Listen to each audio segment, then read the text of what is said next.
Oh, good morning, Yankees universe. Welcome back to another episode of the Yankees Morning Brew. Like always, I am your guy Hector, joined by my co-host, Mr. TC Stales. Check out the intro, and we will be right back. Really,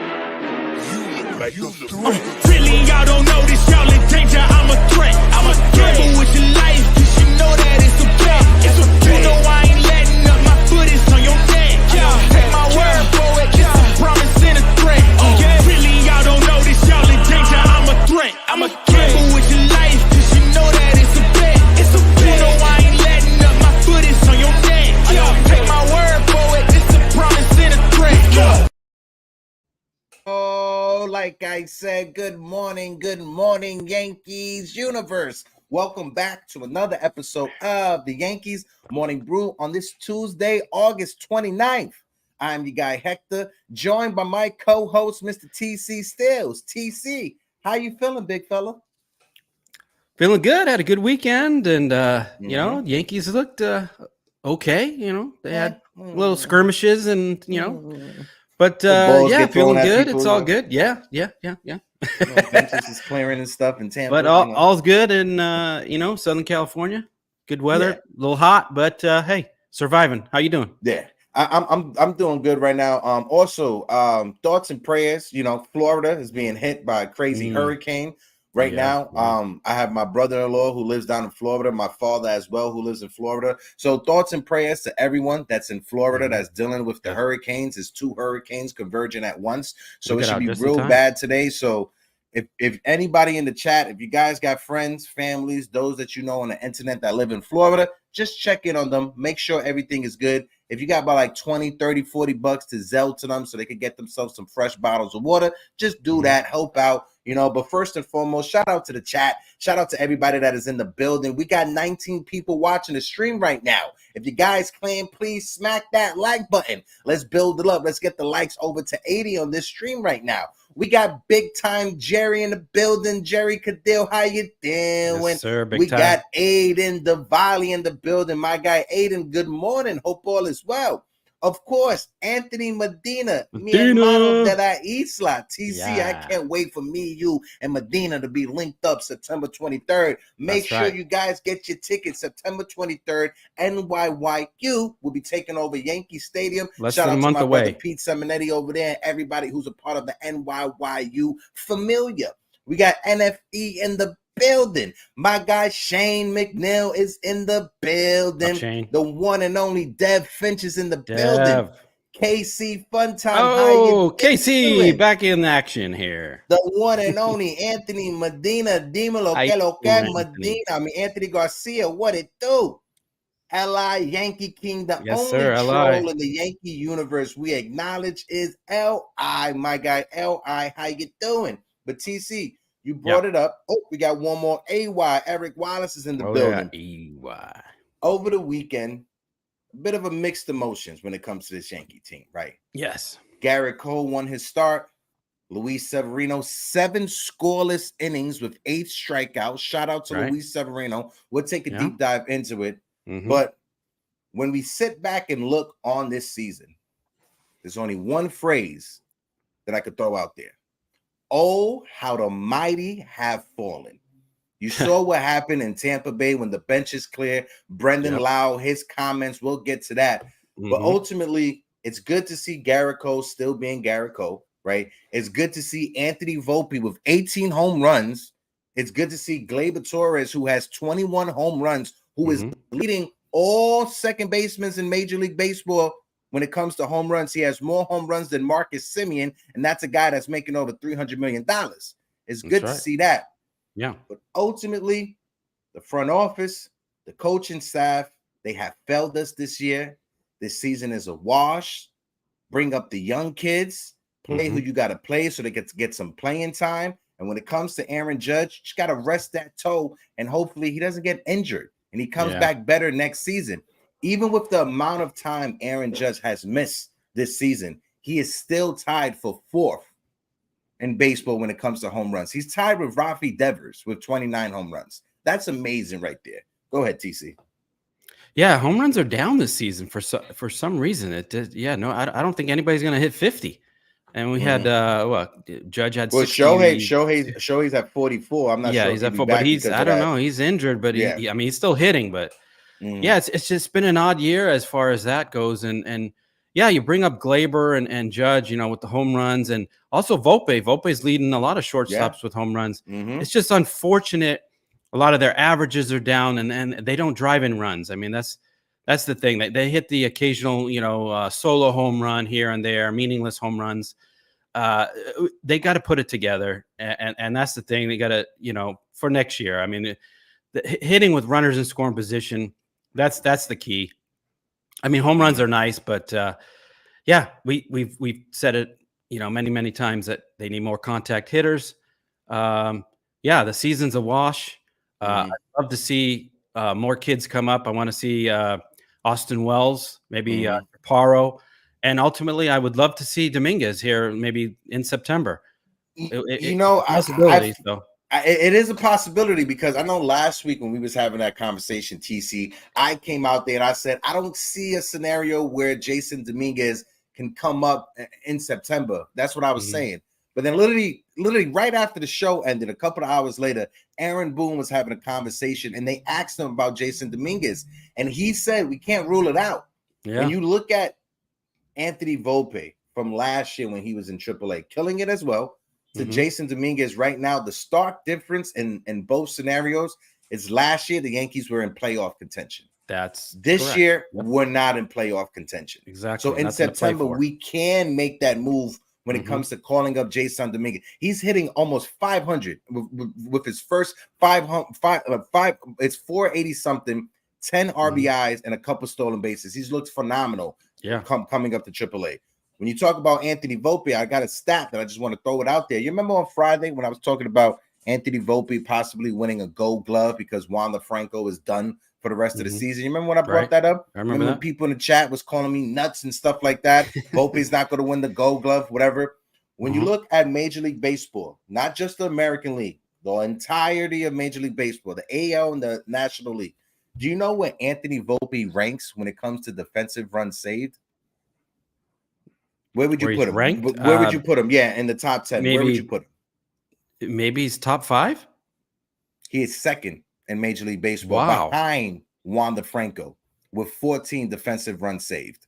Then you got Dansby Swanson right behind them at 13, Miguel Rojas at 10, Francisco Lindor at 8, Ezequiel Tovar from Colorado is at 8, Willie Adames is at 4, and Jorge Mateo is at 4 defensive runs saved. That's impressive. So when you look at Anthony Volpe, his rookie season is on par with what people thought his stats would be this season. Hold on, let me just, because I got it saved on my phone. Let me just bring it up real quick. These were early season predictions when it comes to Anthony Volpe and his numbers. Just give me 1 second. Should have had this saved already. He's definitely improved since the beginning of the season. That's for sure. According to ESPN and FanGraph, they expected Anthony Volpe to hit 234, have a 318 on base percentage, a 404 slugging, 17 home runs, 77 RBIs, 24 stolen bases, and a 3.5 WAR, wins above replacements. For the season, Anthony Volpe, he has a 218 batting average. He has a 296 on base percentage. He has a 398 slugging. He has 18 home runs, more home runs than that was predicted for him with a month left to play in the season. He has 50 RBIs. He has 24 stolen bases, and he has a 2.5 WAR, wins above replacement. So he's just 1 point shy for the wins above replacement predictions that people thought he would have. Anthony Volpe, to me, it's not a great or a legendary rookie season. It is a solid rookie season, though. Let me shout out the chat real quick before we continue. We got my guy, Effie Drake, in the building. Drake, how you doing? Salute. My brother, Mr. Phil Porto's in the building. Phil, that's right, doing, Phil. My guy. Good to see you, buddy. Yeah, it's good to see Phil. It's good to see Phil. We got Anna Marie LeBeau in the building. Anna Marie, hope all is well. Salute, salute, salute. Guys in the chat, let me know with the stats that I brought up from Anthony Volpe. How do you feel about Anthony Volpe's rookie season? If you could grade it from a 1 to 10, 10 being the highest, let me know in the chat what's your thoughts. TC, I'll let you lead it before we jump into Severino. So we're judging 1 to 10. I'm gonna put it slightly better than me. I'm gonna say about a 6 because, like you brought up, the defensive run saved. That's a good stat. Would like to see his average a little higher, on base percentage a little higher. Same. But the home runs, I mean, hey, if we said, beginning of the season, if he hit 20 home runs, we'd be happy. And he's right there. What is he, 18? And he's second in RBIs behind Judge, right?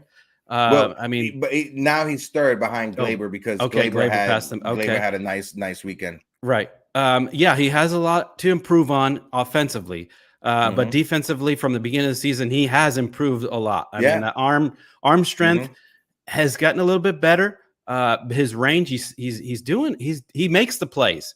I mean, yes, he's been saved a lot. When Rizzo was there, he could save a lot of balls in the dirt. But yeah, I'm gonna give him about a 6 with an arrow going up. Yeah, I see a lot of people throwing 6 and 7. You got Li Yankee keep putting 9.5 in the chat. Shout out my guy Li. But I see a lot of 6 and 7s, and that's where I'm gonna put it. I'm gonna put it at a 6.5. We got KC Funtime right in the middle, so I'm gonna put it like that. Steve Schumann, shout out to Steve Schumann in the chat. He said a 6. NFE said 7. Shane McNeil said 7. Anna Marie, she gave him a 6. F.E. Drake gave him an 8. Like I said, Li Yankee King with the 9.5. But I'm gonna give him a solid 6.5. Right?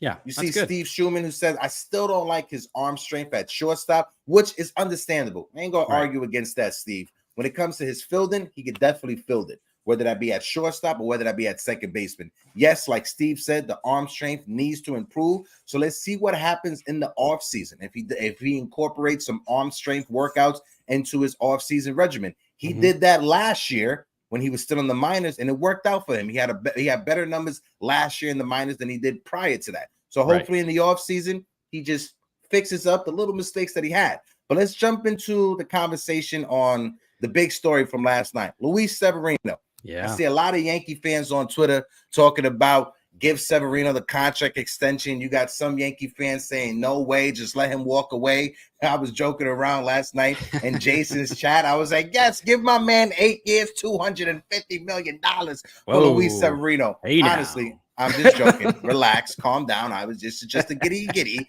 But before we continue, we got 27 people in the building. If you guys can, please smack that like button.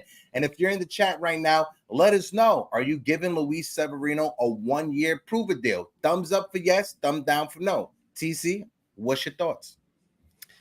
Like I said on the last episode, the only way I'm giving him another chance with the Yankees is a 1-year deal, maybe more performance-driven. He's always injured, and when he came back from that injury, he looked terrible. He couldn't get anybody out.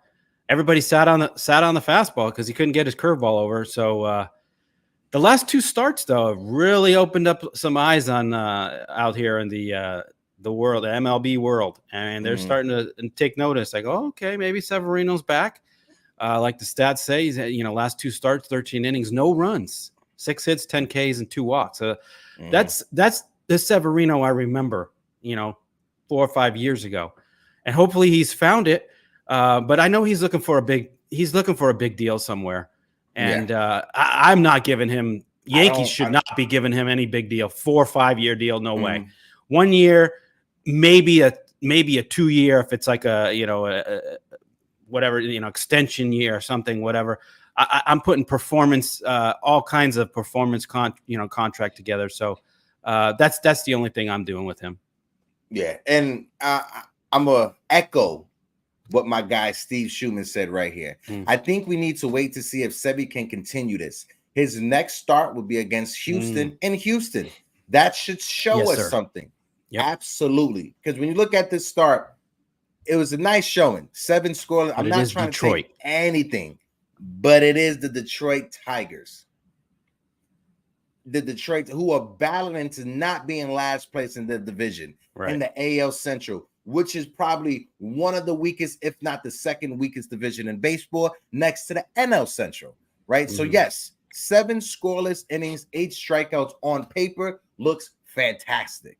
But when you add the context into it, it's against the Detroit Tigers. when you look at Luis Severino's career numbers against the Detroit Tigers, especially pitching in Detroit, he pitches to an ERA of 2.11 against the Tigers. After last night's start, his ERA is under 2 when he pitches against the Tigers in Detroit. Right. So yes, like I said, amazing numbers.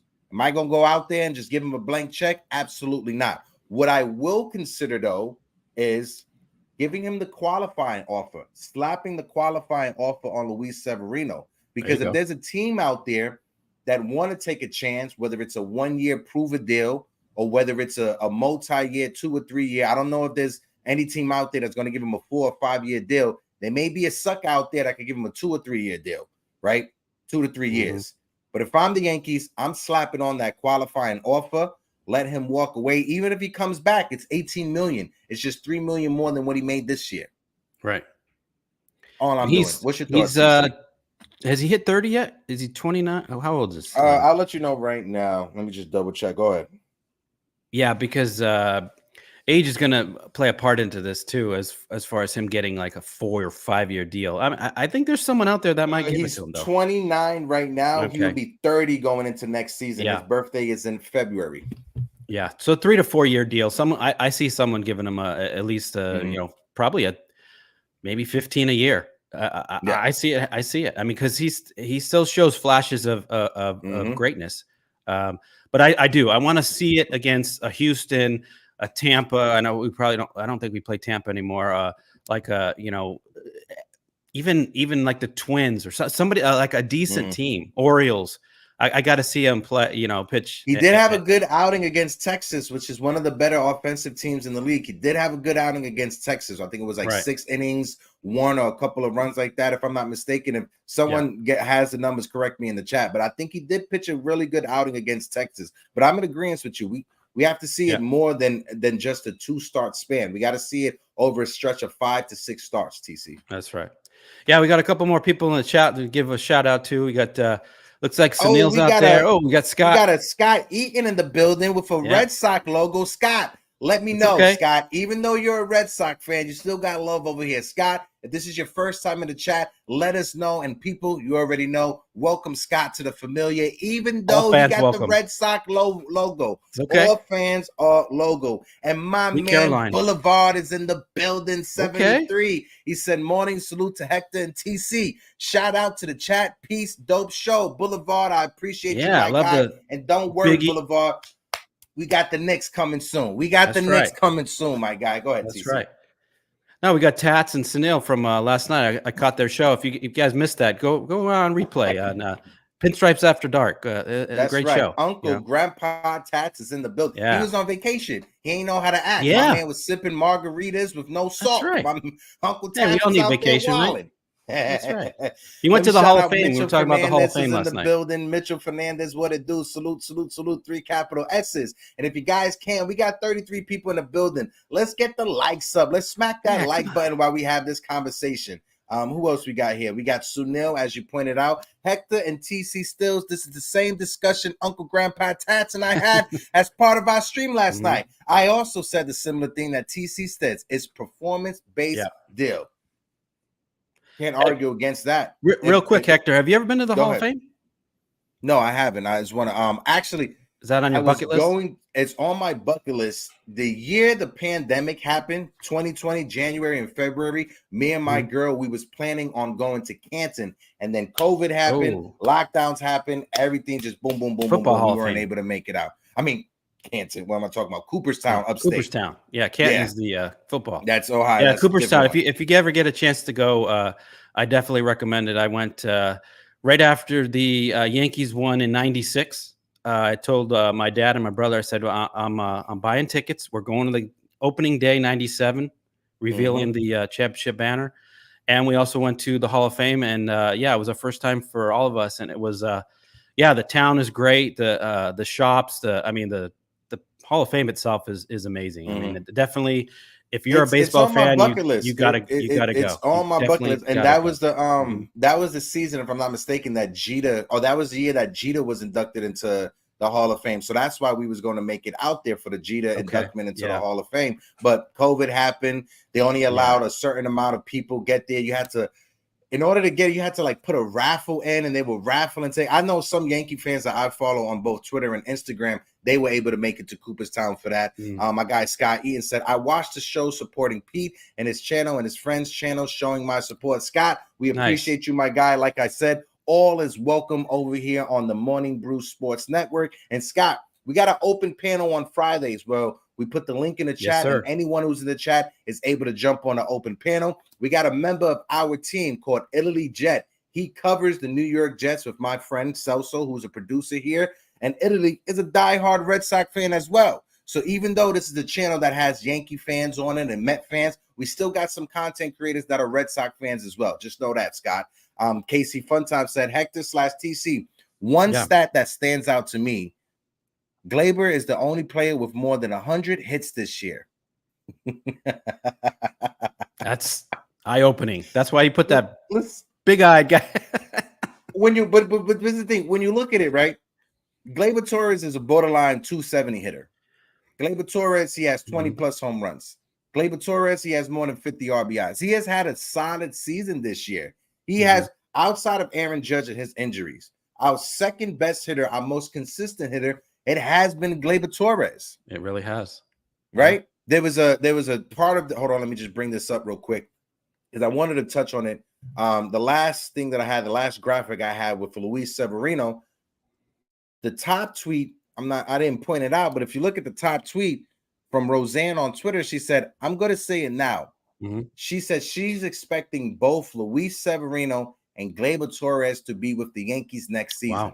Whether it's the right decision or not, Sevy's going to get a 1-year prove-it deal, and Gleyber is going to get extended. Wow.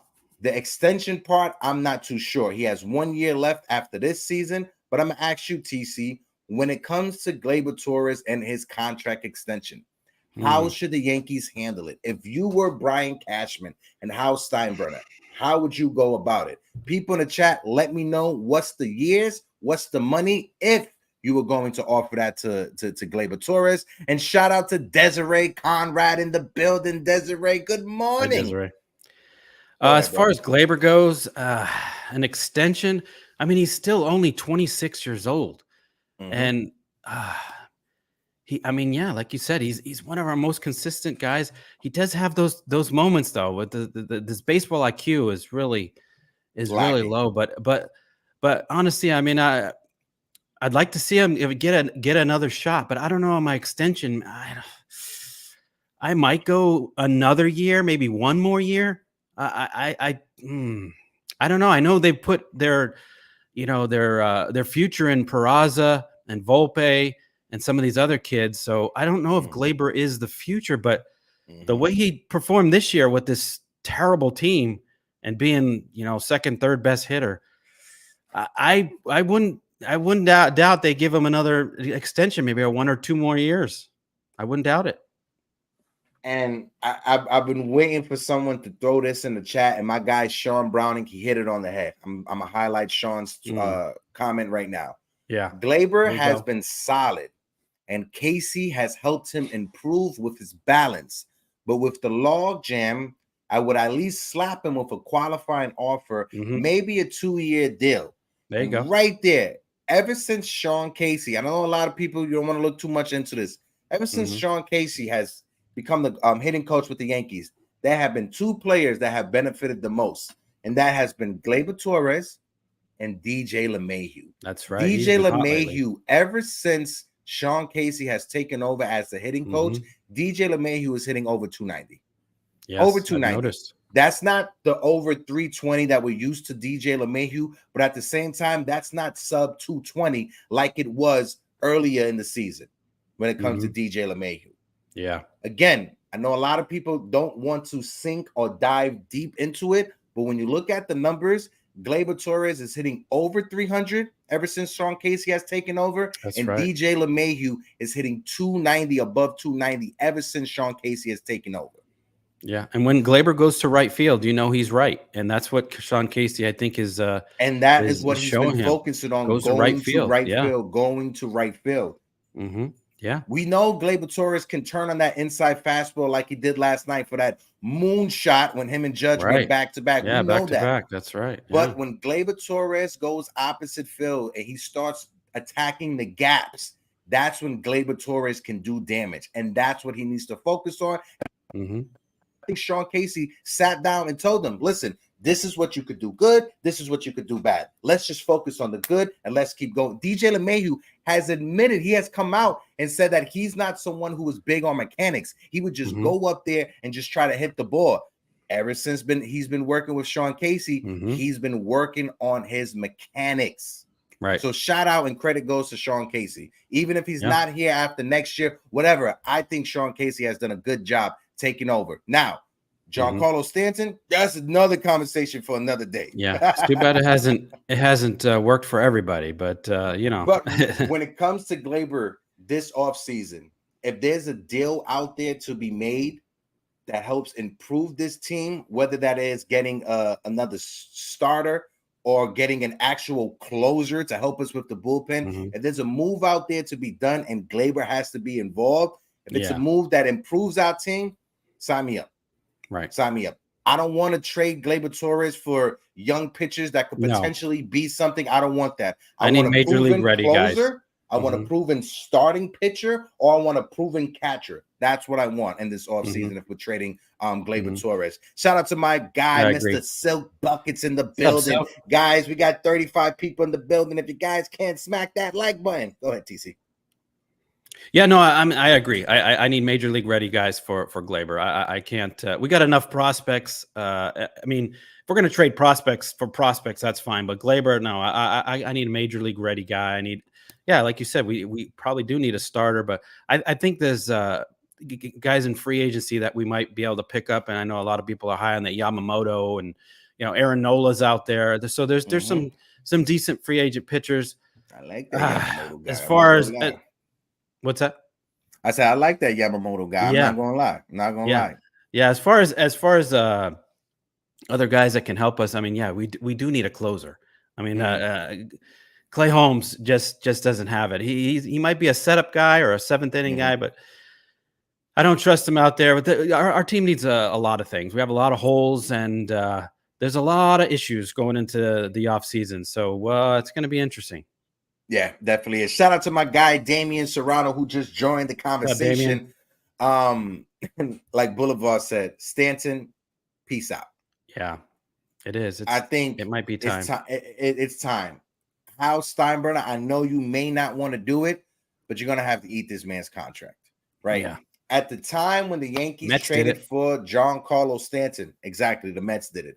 At the time the Yankees traded for Stanton, he was a 27, 28-year-old outfielder who just came off winning an MVP, who just came off his second to third season playing over 140 games for an entire season. Stanton right now is a shell of himself. He is not the same. He is not even 20% of what he used to be.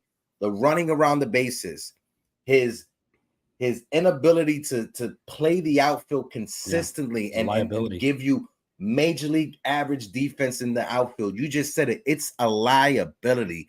And I think that play of him rounding third base and getting thrown out at home, that's right there is going I have to that be his ingrained in my head. I can't get it out of my head. I can't unsee it. Again, Giancarlo Stanton, you may be an amazing human being, a phenomenal power, phenomenal numbers when you was with Miami. Ever since the Yankees have traded for Giancarlo Stanton, do you know how many MVP votes he has gotten?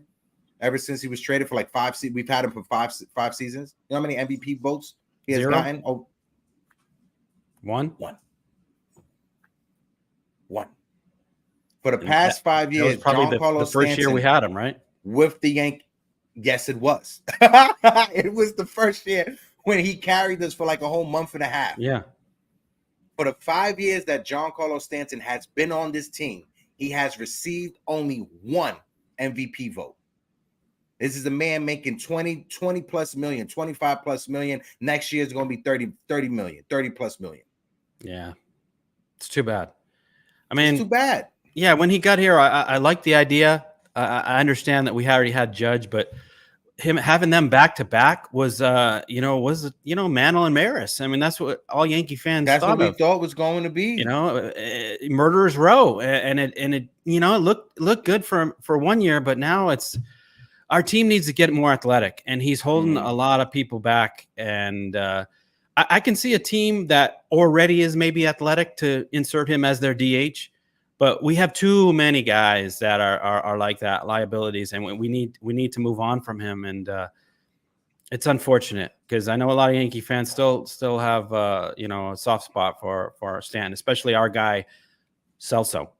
I know it's a lot of Yankee fans out there that they do have a soft spot for Giancarlo Stanton, like my brother Celso, like you just said, TC. But when you look at it, when you look at the production that is on the field, is less to nothing. The man is still hitting under 200.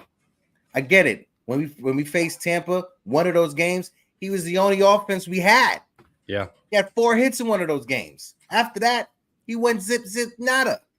Let me shout out the chat real quick. We got Razil the Great in the building. What's up, Razil? How you doing? We got super chat. People. Tats with the super chat. Smack that like button. And Uncle Grandpa Tats with the $9.99 super chat. Hector, I thought you were crazy wanting Stanton gone, but as the season progresses, I'm definitely seeing your point of view. That's what happened. Uncle Tats, right? Yeah. That's like when I first reached out to you on Instagram, you was like, who's this crazy bastard? But after a couple of months, you was like, I love my nephew. How about that? Hector knows. No, it's not that Hector knows. Us as Yankee fans, collectively, we could see the writing that's on the wall. This is not just a hot mic moment that I had. No, right. I'm not the only Yankee fan that is saying this. We have a majority of Yankee fans that are saying this, and I think enough is enough when it comes to that. Shout out my guy, Mr. Rob Thompson in the building. Rob, how you doing? Hope all is right. Hope all is well, Rob. Hope baby Zoe is doing well and is healthy. My guy Punjab Kings fan is in the building. How you doing, Punjab? Let's switch it up just a little bit, right? My guy C-Mac on Twitter, shout out to Chris McMonagle from WFAN. He put this out on Twitter. I think it's spot on. Cash and Boone should be a package deal. They should both go. That's the answer. Or they should both stay. To me, it doesn't make sense to let Cash hire another manager. And that is spot on right there. I said it on the last episode on Friday. I think that Boone is going to be coming back. Right, because ultimately, if us Yankee fans, if we want Brian Cashman to be let go, it has to be him and Boone at the same time, right? Because you got to look at it like this: if Boone is let go this offseason and Cashman hires a new manager, Cashman's job is safe. You're not going to fire a manager who has 1 year left on his deal, bring in a new manager with a 3-year deal, fire your GM after hiring him a year later, and then fire him with 2 years left on his deal. It just doesn't make sense. Financially, it doesn't make sense. Would us Yankee fans love it? Absolutely. Financially, when it comes to Hal Steinbrenner, it just doesn't make sense. I could see a scenario where Cashman comes back next year, Boone comes back next year, and next year it will be decided what happens next year on what's going to be the future with both of them. Yeah, I mean, unfortunately, I think you're probably right about that. I mean, everything in the media just points to both of them coming back, and they said, Boone is a he's an asset. All the players love him, and it's just I don't get it. I mean, the moves he makes on the field and some of the antics and stuff, I don't know. I can't stand. But Hal's not going to make that move. Hal's going to leave it up to Cashman to make the decision, and he's not going to get rid of Boone. No, he's going to keep him, and maybe if they make the right moves this offseason, come into the next year with a different roster. I mean, that's the main thing that needs to change, is the roster needs a makeover. So if we see that, and then we see Boone still making the same bonehead moves and this and that, it's time to go. But I know as fans, man, we really want a change, and that's what we want. We want to see that. We want to see Cashman and Boone both gone, but we got to come to the reality that it's not going to happen, and just hope for a new roster. That's all we can hope for. What grinds my gears about this whole conversation, because you listen to Michael K, you listen to the fan, whatever. You had Tom Verducci on with Michael K yesterday talking about, this is the first really bad year that he had, over the past 25 years. And I'm getting tired of this excuse. Okay, if you want to say that his track record over the past 25 years, he is deserving of getting another chance, you can have that argument. But you cannot say that this season was not an objectable failure. When you look at the roster construction for this season, you cannot say coming into this season, this was a Brian Cashman team you could be confident in. You can't. Yes, there were injuries. Yes, Anthony Rizzo had a concussion. Yes, Aaron Judge went down. Yes, Giancarlo Stanton fell off the face of the earth just like DJ LeMahieu. Yes, Carlos Rodon was injured and started pitching over the last month. Yes, all of that happened.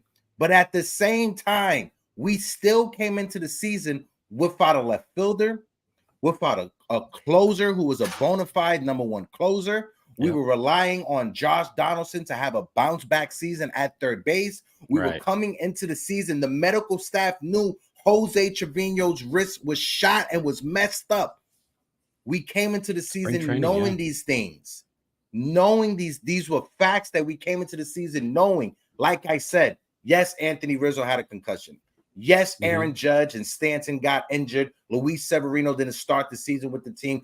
We all know about all of that. Those are stuff that you can't foresee. Those are random occurrences. Random occurrences to the side. You still went into the season with Oswald Cabrera as your starting left fielder because you didn't want Aaron Hicks to get booed on opening day. But you still have to have depth, and they didn't have any. And that's the thing too. That's a point that they didn't have depth. Yeah, they didn't have a left fielder, didn't have a closer. We knew that. We were saying that at spring training. We were shows in February and March. We were saying, I don't know what we're doing here. We see the holes, and they didn't do anything about it. And it does. It falls on Cashman. And believe me, I'm not giving him a pass. I want him gone just like everybody else does. But the reality is, Hal's not doing that. So we're stuck with him, and hopefully he can, find some, maybe some Manaea and Sabian can help him out and bring in some better, athletic players. Got to go a different route, and hopefully he sees the writing on the wall and he does something different, and not go after these over the hill guys like Donaldsons and Stantons. And come on, we got to get athletic. This is and my guy Rod Thompson with the $9.99 super chat. And Rod Thompson, my guy Rod never lies. He said, "I'm sick and tired of everyone calling the Yankees old. We are, and it is unacceptable. How many times are we going to go through this old phase?" Absolutely, Rod. Thank you, Rod. Absolutely. This 5-year window when it comes to the baby bombers and adding veterans to the baby bombers, that 5-year window is over. We gotta hope that these young kids come up and they become the next baby bombers. We've seen Everson Pereira so far. We got Jason Dominguez killing it in the minor league system. My guy Salvatore on Twitter says the Yankees need to lose as many games as they can. Embrace the tank. I take it back what I said about not wanting them to finish under 500. The draft pick is effed. Who cares? The Yankees need changes. Point blank. Yeah. There's a guy on Twitter that I saw, and him and I was going back and forth. There's a new hashtag we're going to try to start. It's called Embracing the Suck, because that's what it is with the Yankees. We suck right now, and we just have to embrace it. There's a lot of young Yankee fans out there that this is uncharted waters for them. This is uncharted waters for us, but for the young Yankee fans that are out there, it sucks that they have to see this team like that. And I segue and I throw it like that because I got my guy Halal backstage. And I'm going to bring up Halal. You know, Halal from the Rookie Show with Eddie and, of course, from Backstage Baseball. So I'm going to bring up my young guy Halal. Halal, hope your summer's doing well. Halal, How you doing, welcome. baby? How you doing? What's up, everyone? How's it going? I'm so sorry. I literally just woke up about 2 minutes ago, jumped out of bed. I'm like, shoot. I warned you about last night. You stayed up way too late. What happens? You hanging out last night with Uncle Tats and Sunil. That's what happens, Halal. That's my bad. Rapyak and beer. It's. I think I texted Hector last night. I'm like, this is 1 year since the first time I hopped on the show. Pretty crazy. 1 year anniversary.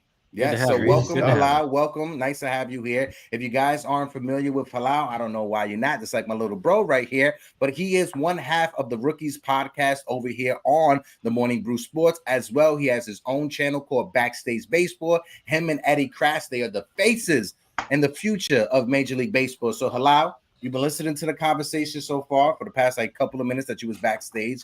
We're talking about Sevy and Cashman and Boone. I'm gonna throw it over to you. How do you feel right now with the state of the Yankees, and what do you think the game plans to be this offseason? Go ahead, Halal. Yeah, so I heard some of the conversation. The way that I look at it is just listening to stuff, digging into different stuff. I think Cashman doesn't go anywhere. As unfortunate as it is, he's like a brother. He's like a son to Hal Steinbrenner. He stays. But everyone under Cashman, you gotta go. Sweep house. You can keep Matt Blake. I'd consider keeping Sean Casey. Everyone under's got to go. Boone's got to go. The hitting, a bench coach got to go. Assistant pitching coaches got to go. Physical trainers got to go. Everyone's got to go. The guys that sell the hot dogs at the hot dog stand got to go.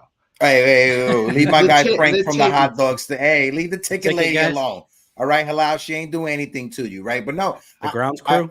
I agree with your statement right there, Halal, because Dylan Lawson, I don't know why he was given the power to hire a lot of the development staff that the Yankees have at the minor league levels, right? With Dylan Lawson being let go and relieved of his duties this offseason, I think the Yankees development department is going to have a major facelift. We'll see a lot of new faces in the development aspect when it comes to the Yankees. TC, before you go, Uncle Tat says, why the F are Peraza and Pereira having days off? I don't know. Because for some reason, you got to give young kids a days off. Go ahead, TC. It doesn't make any sense. Yeah, no, I mean, Halal makes a point. I think a lot of people have to go. But we were just talking about, I don't think Boone's going anywhere. Cashman, Steinbrenner's leaving it up to Cashman. He's not going to get rid of Boone.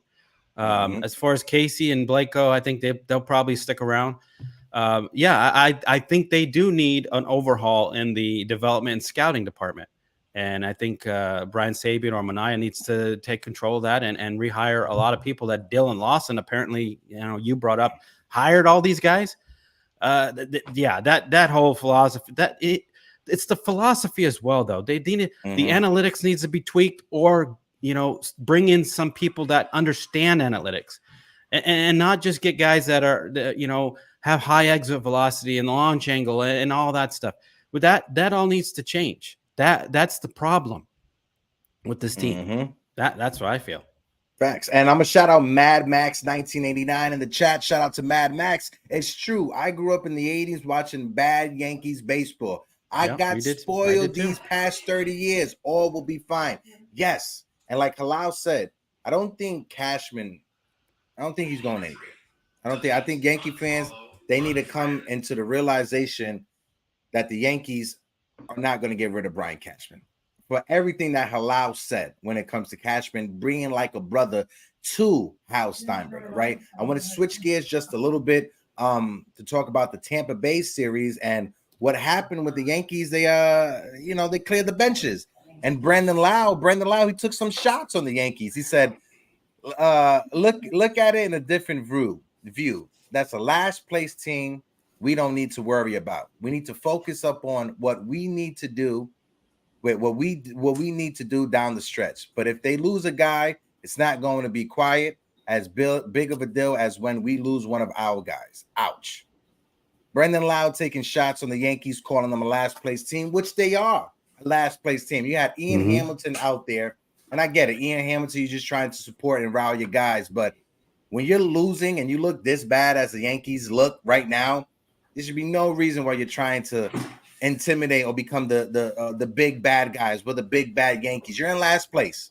It's embarrassing. TC, I'm gonna throw it over to you, then throw it over to Halal to have the conversation about this topic.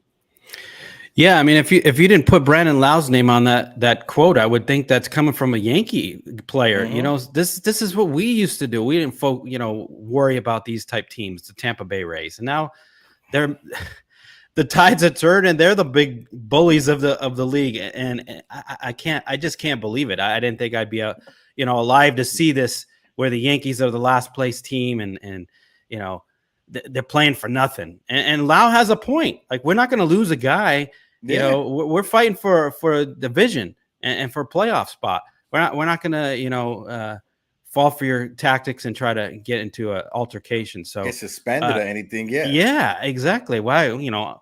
Rosarena is one of their star players. He's not going to get kicked out and lose games over nothing. Albert Abreu, like, who are you? Whatever. It's sad. It's sad that this is the team we are now. Yeah, but also too, not for nothing, the first person off the Yankees bench when that happened, do you know who it was? Luis Severino. Exactly, Halal. Luis Severino was the first person off of the Yankees bench that ran out there. Granted, he was running out there to get held back by somebody else. Yeah. But at the same time, he was the first Yankee off of the bench. Halal, I throw it over to you. What do you make of this situation? And give us a perspective of a young baseball fan. What's your thoughts about this, Halal? I hate to be that guy, but like, as a young baseball fan, like, I hate to be that guy, but you're gonna be that guy. Go ahead. Maybe like twice during that game, I fell asleep at different times. It's just like it was a little action. It was good to see some action. Later, bully. I don't know. It was one of the questions I asked. Like, let's say a Rosarena's there, and like nobody's holding him back. Is he doing that to like be intimidating and pretend to like go out there? Like, what? I bet like 50% of the guys that do that aren't actually going to go out and kill the guy on the mound. I think it's just like, that's how I would say it. I think Brandon Lau's 100% right. It's like, why should they care? They really shouldn't care. Obviously, I saw a crazy stat. It was that the Yankees hit 12 players in the season series against Tampa Bay, and Tampa Bay has only hit 2 of them against the Yankees. Forget where I saw that, but it's crazy. It's that's for the season, right? For the entire season series. For the season. I think they hit 4 in that one game. That's something that they definitely should be upset about, but not enough to worry about it the next game. Yeah. No, and I get it, and I understand where Brandon Lau is coming from, because if you're a team you're going down the stretch, you're about to be in September, you're fighting for either the division or for the top wild card spot. You don't want one of your pitchers to get suspended for 10 games. You don't want one of your hitters to get suspended for 10 games because they got into a scuffle with someone from a team that's in last place, knowing that they're in last place. Like Brandon Lau said, the Yankees, they're trying to spark something up over there. We just not going to pay attention to it. And like people said in the chat, like Brazil the Great said in the chat, like Uncle Tat said in the chat, everybody said in the chat, he's not throwing shots. He's just speaking facts. Yeah. This is literally just speaking facts. He's not throwing any shots. Shout out to my guy, Yudo Yosef in the building. Yudo, how you doing, my guy? Also, we got 50 people in the building. If you guys can't smack that like button, go ahead, TC. Yeah, no, also Tats brings up a good point. If you see his last chat. Oh yeah, we're not going to highlight that because you know. Right, but still, Lo, you haven't done anything. Okay, so you're Tampa, your resume compared to the Yankees. Come on, you haven't won anything. So listen, you need to shut your mouth. Right now, Brandon Lau, he's been to the World Series. Right? When's the last time Aaron Judge went to the World Series? When's the last time Garrett Cole went to the World Series? When he was with Houston. Yeah. So when it comes to Tampa and Brandon Lau, he does have something to talk. He's been to the World Series. Gleyber Torres hasn't been to the World Series. They still haven't won anything though. Tampa has 0. They won the American League pennant. Yeah. 27 world championships compared to 0. Okay, so shut your mouth. I get you, TC. Halal, I want to throw it over to you, Halal. Like I know we was having a conversation of Boone and Cashman and stuff like that, but I want to ask you, I want to get into your mind. when it comes to this team, this is uncharted waters. We're under 500 in August. We're about to be in September, and we're still going to be under 500. Halal, what are your expectations for this team? For this season? Just in general, going forward, do you feel going forward there's a strong foundation to build on when it comes to this roster, when it comes to this organization? Yeah, is there hope? Look at every postseason team that's made it far. They have depth. They have guys that you haven't heard about before the season that were showing up. I'll even take it back to last year when the Yankees were solid in the beginning of the season, when they were great in the beginning of the season. Who knew who Clay Holmes was? Who knew who some of these guys were? This is stuff that needs to have with the team. This season, that guy was Willie Calhoun. That guy was Jake Bowers. That doesn't work. That doesn't check out, and that needs to be something that fixes. Even you just brought it up. It needs to be something that when you have when you need to get someone, you need to get bullpen depth. You need to get rotation depth. Right now, the Yankees, the bullpen depth is there. The rotation depth is something. They're going to blame it on injuries every single year. You're going to get injuries. That's something I need to anticipate in the beginning of the season. Yes, Rodon's going to get injured twice. Stanton's going to get injured 3 times, and that's something that all needs to work out. Yeah, it's something that needs to work out. And Crackle Nuts, yes, Crackle Nuts. If you're there September 23rd, we'll be having a chicken tendy off between me, you, and Pete. I definitely do. And Li, I get it. But like we gotta, Li is typing and cap locks and stuff like that. Take it easy, Halal. Or Li. He said, take it easy. He said, TC, shut up. Jesus Christ. I effing hate when the Yankees fans bring up the 27 rings. They mean Jack Doodoo when you haven't won Doodoo since Halal was even born. First of all, Halal's 13 years old, right? If you do the math, I think Halal was born into what year were you born, Halal? 2010. Goddamn God.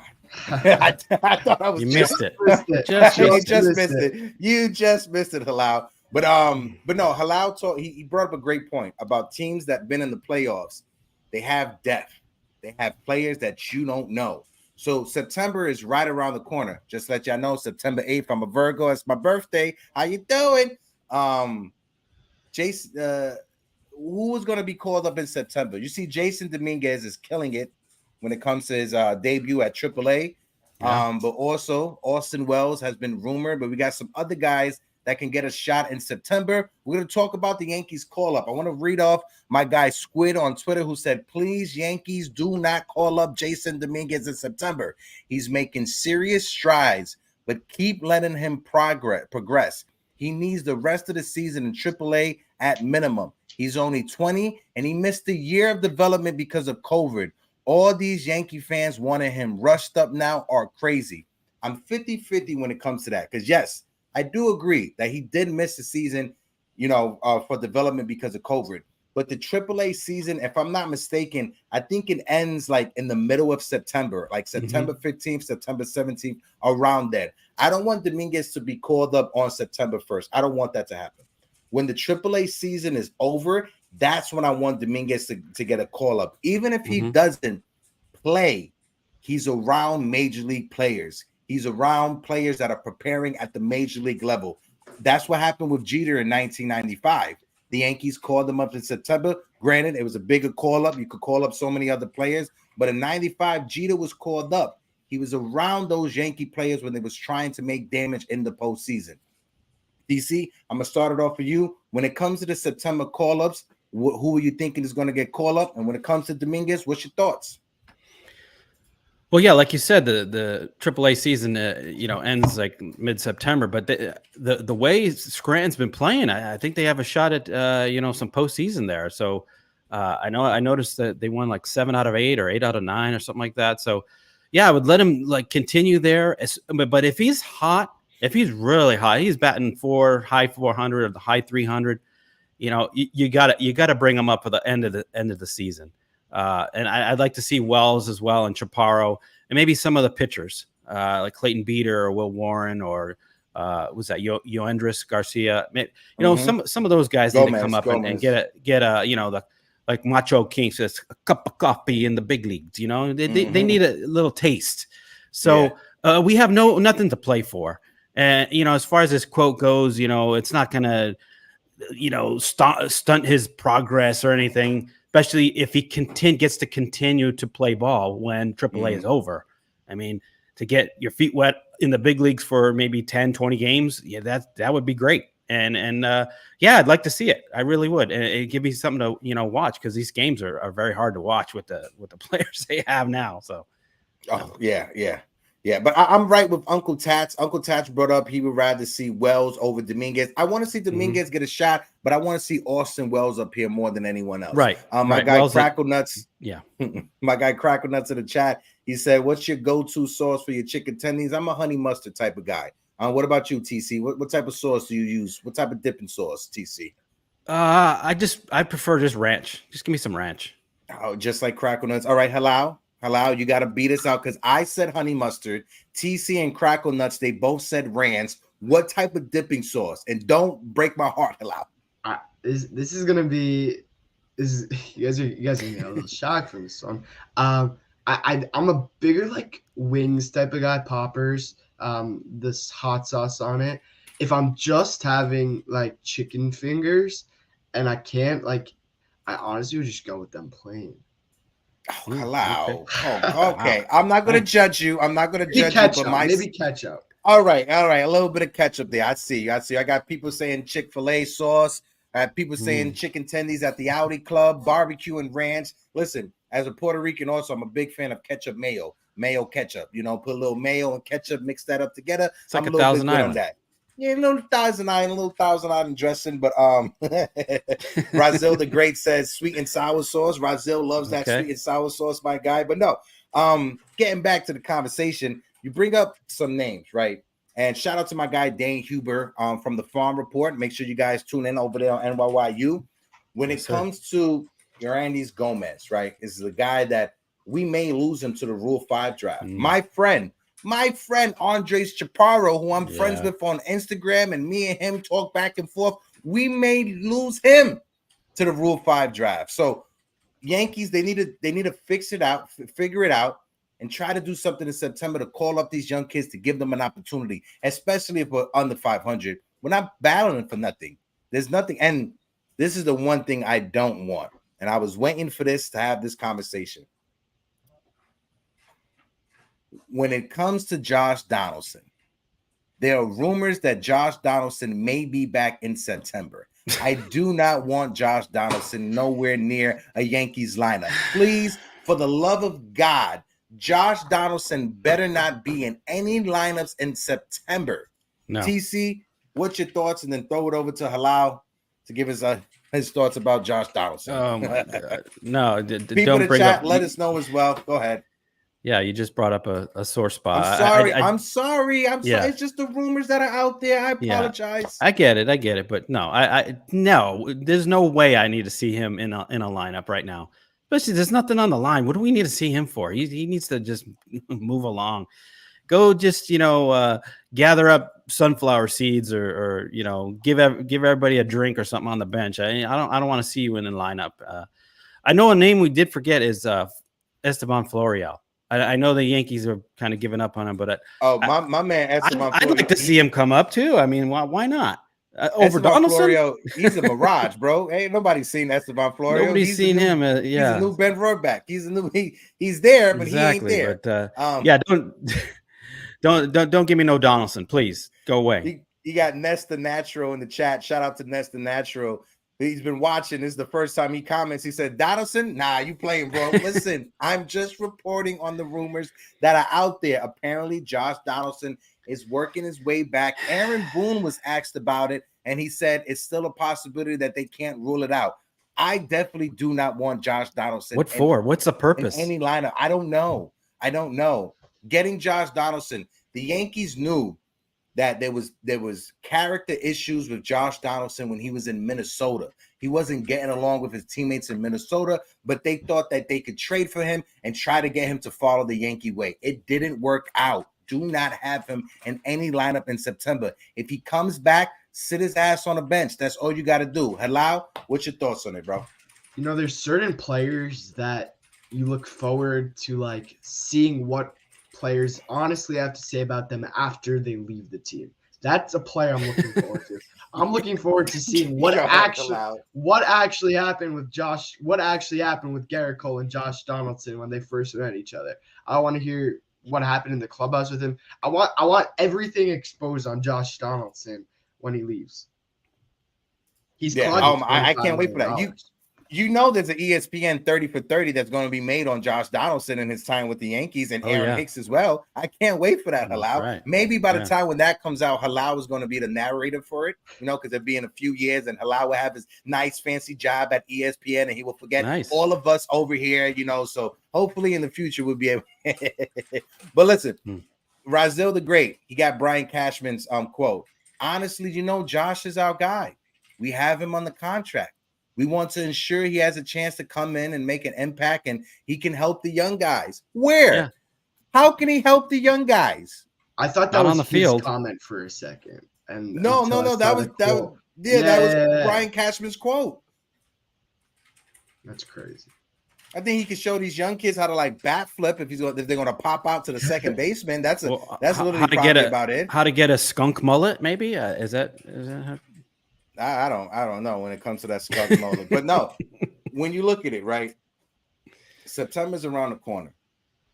Yeah. Most likely this team will finish under 500. You remember on Friday when I said that we need to try to get into that lottery, see if we can get into that lottery? Just know this. On Friday, we was 4 games better than the Pittsburgh Pirates. Right now on Tuesday, even though we won 2 games over the weekend, and well, not over the weekend, but 2 games since Friday, we are 4.5 games better than the 5 games better than the Pittsburgh Pirates. So we're still in that window when it comes to the lottery of getting into the lottery. Is it a dream of mine? It absolutely is a dream of mine because we will fall back 10 spots in the draft lottery if we stay with where we're at right now.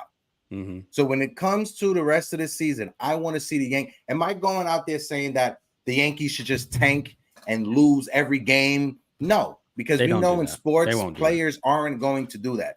If you're a player, Halal, you're not going to go out there and just lose just to lose. But you could put players on the field that are players that are developing that will probably be the best players to put on the field so that scenario can happen, if you understand what I'm saying. What's your thoughts on the draft, Halal? It's a win-win. You got the players, their production, want to see what they can do in the major league level, have them around guys like Judge, have them around guys like Cole, get them away from guys like Donaldson. And you're obviously going to you're probably not going to do as well as a major league ball club would do. That's a scenario. I guess that's like the last thing that everyone was hoping to be rooting for this season, but I think it's got to that point. Yeah. What's your thoughts, TC? Yeah. Unfortunately, the Yankees will do exactly opposite of what we want. We want them to lose now, but they'll end up winning, and they'll stay away from getting the top, 6 for the draft lottery. So I'm not too concerned about that. I mean, yeah, there's some guys that they could, like you brought up Kuntz, I guess the first baseman from Wake Forest. That'd be a dream if we could get someone like that. But the guys we have now in the system, that's who we're counting on. We're looking at next year and 2025. We're not, we can't keep being like the Royals or the Pirates and looking, 6-7 years down the road. I mean, we're the Yankees. We got to win now. This is a now scenario. We're not a draft lottery type team. So yeah, that whole dream is out. So you got to make some moves in the off season. Got to be smart. That's where I mean, we know what we need to do as fans. Hopefully Cashman, understands what we need and just stops going down the road of these old veterans and dumpster diver guys and just guys that are just castaways. I mean, come on, let's put some effort into this. Stop pinching pennies. Let's just come on, go for this already. Yeah, that's enough. Shout out to my guy Yohan Siko in the chat. Yohan, Great comment right there. We aren't getting a top 10 pick because we get dropped 10 spots back because of the $200 million ass team that we got, which is true. If we get into the lottery, though, we're not affected by that. That's the only way that we won't fall back by the 10 places. And like Yudo said, right? Tank legitimately, right? But put a lineup out there with inexperienced players. I'm not telling all of our players to go out there and strike out in every at bat or get it out in every at bat. No, put out players that are inexperienced so they could get the experience at the major league level, not expecting them to go on a 20-game winning streak. If that kind of makes sense with what I was saying, right, Hello? Yeah, I think that's exactly like the point. You're getting them out there. They'll win a couple games. They won't win you everything, though. Right. Exactly. You'll win a couple of games here or there, but you won't win everything. Go ahead, bro. And the call-ups shout out now, my guy DJ Stills in the building. Stills, how you doing? It's only what's the roster up to 30 players? I know they've narrowed it down. I mean, before it used to be like 40 players, but now I think it's 26, 28 maybe. No, when the call-ups happen, it's only a couple players, right? It's 28. It's 28. So what, 2 more players then?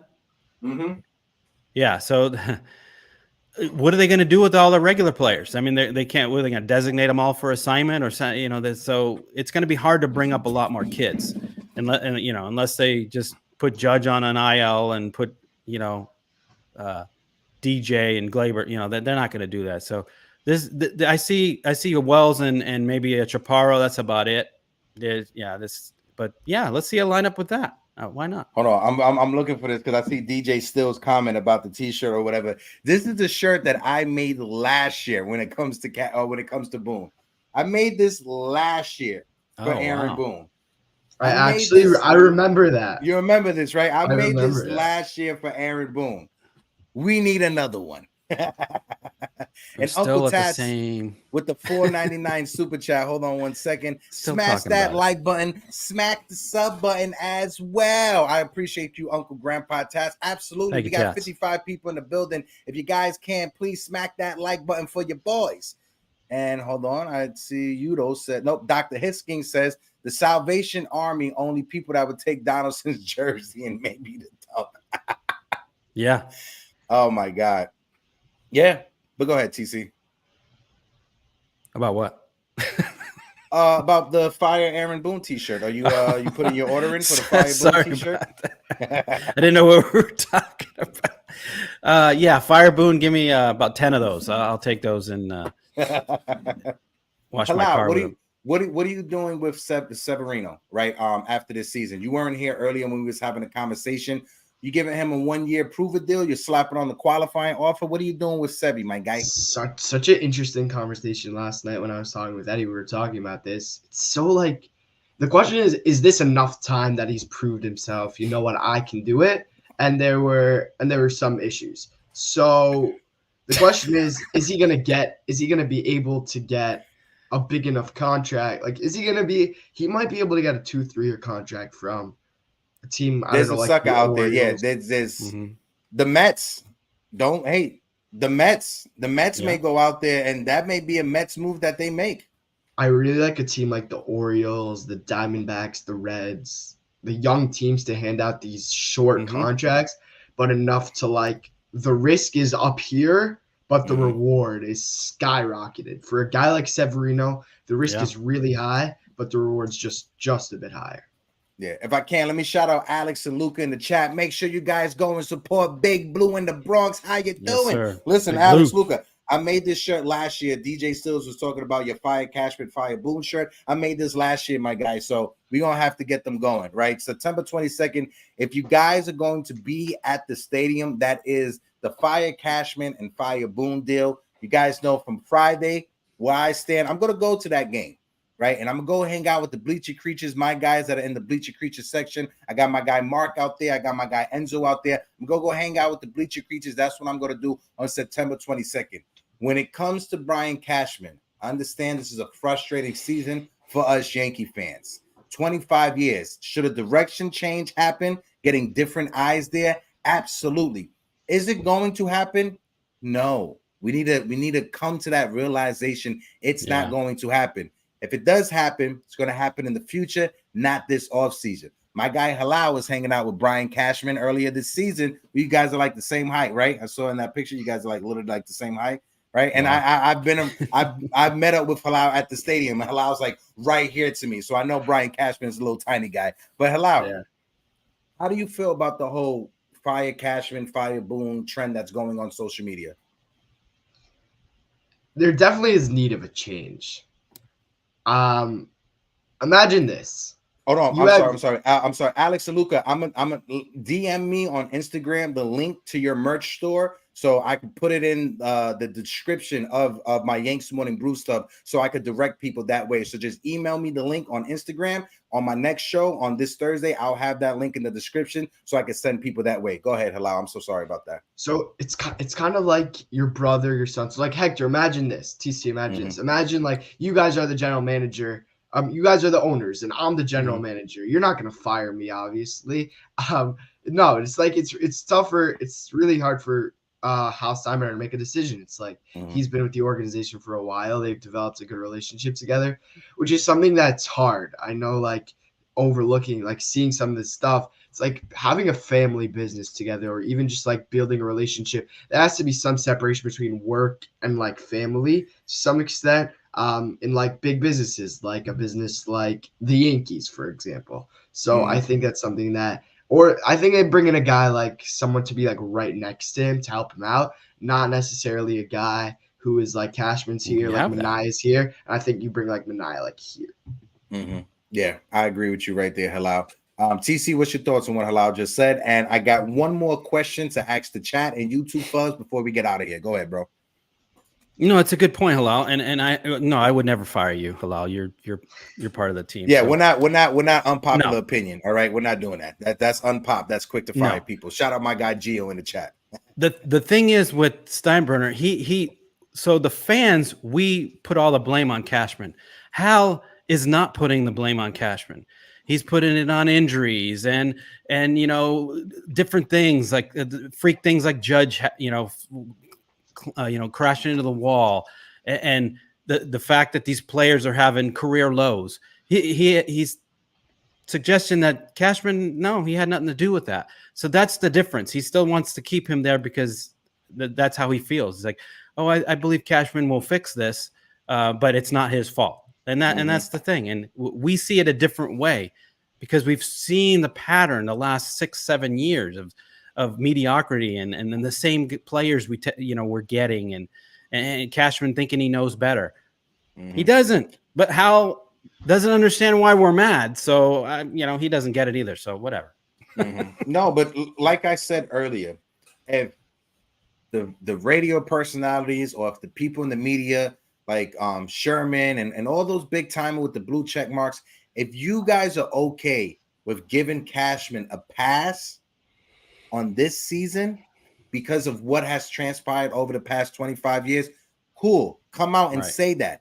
Just don't say that this season, coming into this season, it wasn't going to be an abject failure because look at how the roster was constructed. Like I said earlier, you can't foresee Anthony Rizzo getting a concussion. I understand that. You cannot predict Judge and Stanton getting injuries. You can't predict Carlos Rodon and everything like that. You can't predict none of that. But you still came into a season with no everyday left fielder. You still came into a season without a closer, and Kelly Jansen was sitting in free agency waiting for you. Cody Bellinger was sitting in free agency waiting for you, right? You came into a season thinking that Josh Donaldson was going to bounce back after he had the worst season of his career at his advanced age. You cannot say that those weren't glaring issues when they were glaring issues. Us as fans, we're just fans. We're spectators of the sport. We saw that. You are a paid professional. You are paid to see these issues and fix them and correct them before they get blown out of proportion. If you weren't able to do that and the fans were able to notice it and you weren't, that's where you get the tomato in your face. And shout out to Grace Monroe, who just put the period. Shout out to Grace in the chat. Salute, salute, salute. But heck, going into the season, they were 4 games short of the World Series last year. So they thought, okay, we got Rodon, we got our guy Judge back, we got Rizzo back. We're running back the same team plus Rodon. So they've had all these high expectations. So that's why Hal's not going to blame Cashman. It's like we're bringing back the same team. So we were right there. Mark T making a chat saying, "Stop giving these criminals your money." Listen, Mark, I got the ticket for $4 on Game Time. All right, I brought the ticket a couple of months ago, right? So I've been brought that ticket to the September 22nd game because the NYYU event is September 23rd. So I brought the ticket to the 22nd, knowing that I was going to go to that game and the 23rd. So I got it on $4 from Game Time. Right now, those same tickets are going for $60 because the Yankees know that the fans are going to be in the building trying to protest it. Halal, what's your thoughts on what I laid out there when it comes to the team? Yeah, I think as you said, it's a lot of like the thing that I look at most is the fact that Hal had to step in for the Judge stuff.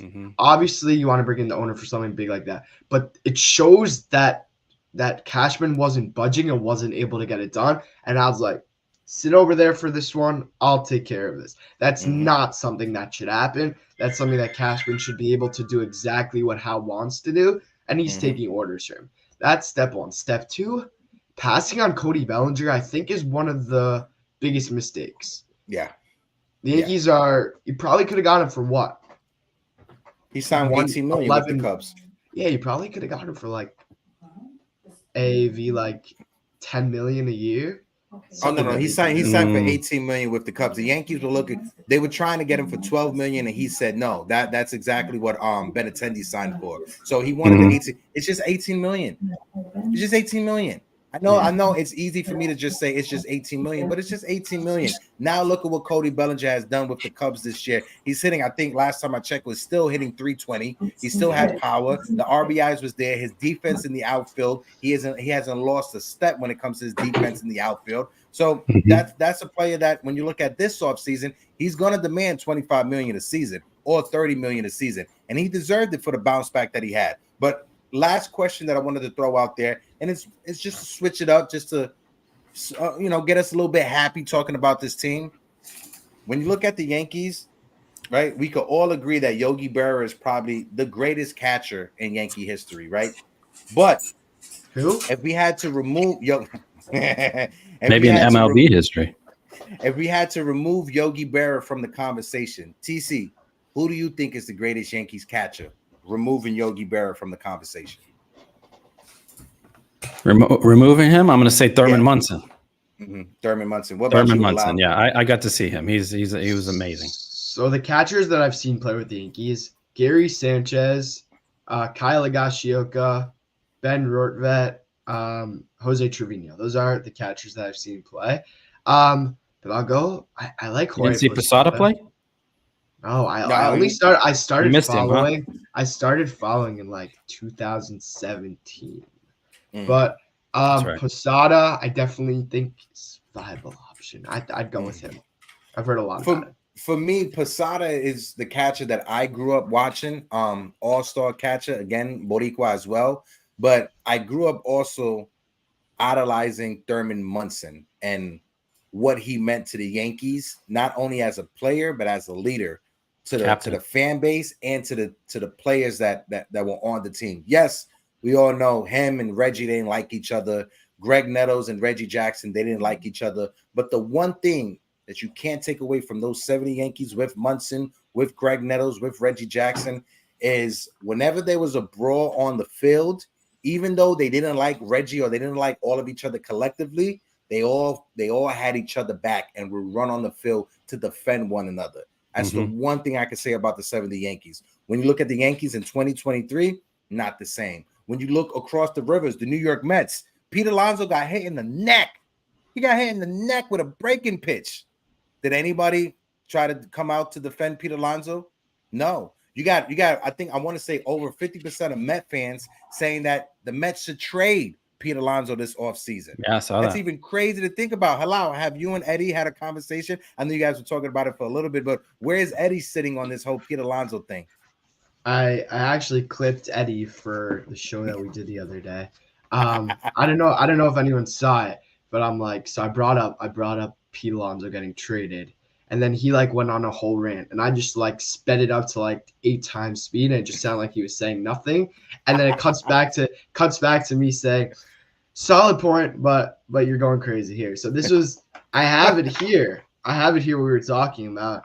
It was the thing that we were mainly talking about wasn't the trade possibility. It was the intriguing part. Like, I look at the underdog usually. I look at the point that people aren't usually looking at. I look at the fact that the Brewers were all in, and they're going to go all in for anybody. And that shows Pete Alonso. So that's the point that I was looking at in that trade. Yeah, but listen, if you're the Mets, if you look at players on their roster, I know Met fans are saying to trade Lindor or trade Alonso. You can't trade Lindor because of his contract. I don't think there's any team out there that's going to eat that $300 million plus contract that Lindor has. Alonso is going to get you your best return. You trade Pete Alonso, you're going to get back more prospects than you would when it comes to Francisco Lindor. Point blank period. That's how I feel. TC, what's your thoughts about the whole Lindor trade? I mean, the whole Pete Alonso trade scenario before we get out of here. Wow, it's kind of crazy. I mean, this guy was their whole team basically. I mean, now they're giving up on him. I don't see them trading him. He's not going anywhere. But it's crazy that fans are starting to want that. I mean, I don't know. He's a guy you got to build a team around, but apparently they lost favor in him. I don't know. It's just kind of weird. Yeah, it's as a Yankee fan on the outside looking in. All I could remember is, you remember when people were arguing that Pete Alonso was a better player than Aaron Judge? Yeah. I remember that.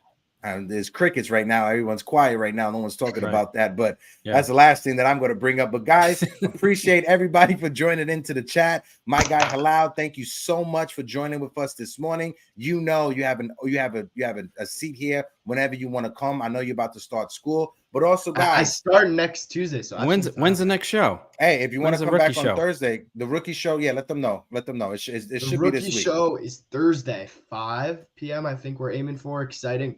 It looks like we have some stuff planned. We got a lot coming up on the rookie stuff. A lot planned. Yeah. But yeah, I'll definitely do Thursday if you guys are cool with it, and I will not.